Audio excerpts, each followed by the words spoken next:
Today, I'm going to share with you some of the essential do's and don'ts as far as how to phrase questions of your angels. So it's really important if you want to have a successful communication that you know these things to do and these things to avoid. So stay tuned. Hi there, my name is Melissa Kitto and I am your guide to all things spirituality, especially learning to communicate directly with your angels, develop your intuition, and find and live your unique life purpose.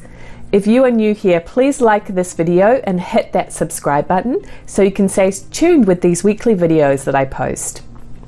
So today I'm going to share with you some of the essential do's and don'ts of how to phrase questions of your angels.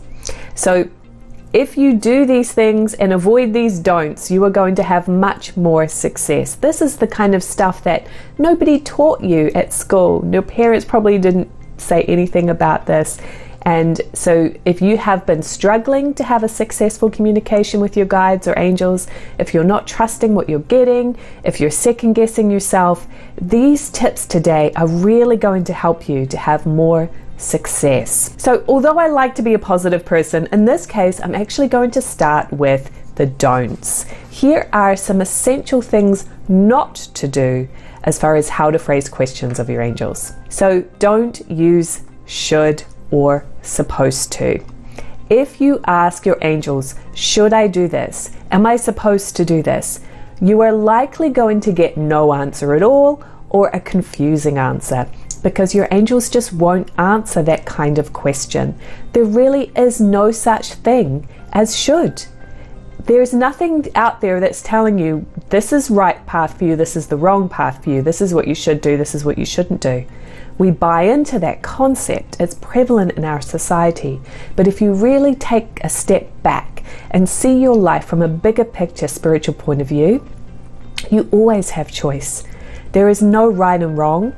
And so a better way to phrase a question is going to be first to decide what it is that you really want, and then ask your angels questions based on that. Not should. There's no such thing as should. So don't expect your angels to make it into a should, because they just won't. Another don't as far as communicating with your angels is avoid asking them to predict the future.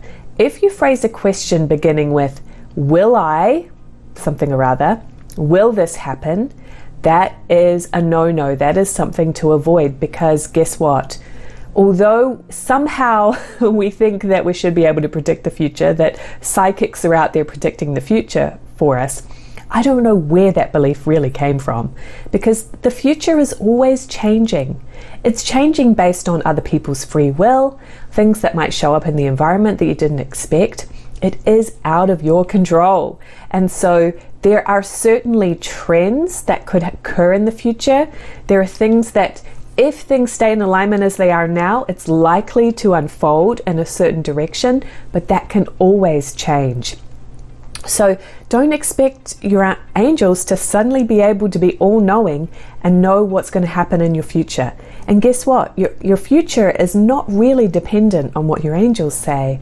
It's dependent on you and the choices you make and the actions you take. Okay, so that's another thing to avoid.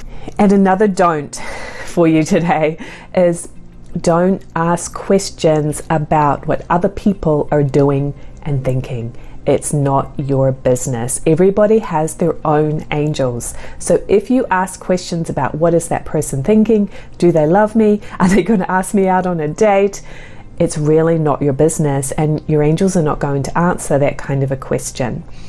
Instead, ask questions based on your actions and your communication and what's in your best interest in relation to another person. All right, so let's go more to the positive side. Here are some do's as far as phrasing questions to your angels. First of all, do be very specific about what you're asking. Don't assume that they know what you're talking about. You want to lay out your questions in a very step-by-step way and state exactly what you are asking about. The situation, name it. The person, the relationship, name it. The opportunity, be very, very clear and specific. Avoid assuming. That way you know for certain that the answers that you're getting are clear. Another do is phrase the question in a way where you're asking your angels their opinion, but not to make your decisions for you. It's really important. Again, it goes back to the should and the supposed to, where you are knowing that your angels are like your board of directors. They have a bigger picture. They have a lot of wisdom and experience, so they can give you advice and suggestions based on things that you can't see, areas that you don't have experience in yet. So it's very valuable to ask their opinion, but remember that when you ask their opinion, it's not the be-all and end-all, and it's not making your decision for you. You are the leader of your life, and you are ultimately the decision maker. So you can think of it more as your angels are bringing you the how, and they're bringing you the how-to, the steps that you can take to fulfill what you desire to do. And that brings me to my third do. I almost just gave it away there, but my third do is decide first what you truly want, and set a goal, set an intention, and then ask your angels the question, or phrase the question based on that. So for example, if you have a goal to manifest a soulmate relationship into your life, and you're very clear and specific about what kind of experience and relationship you want that to be, then you can phrase your questions such as, is it in my best interest to go on an online dating site? Or is it the right time to ask this person out?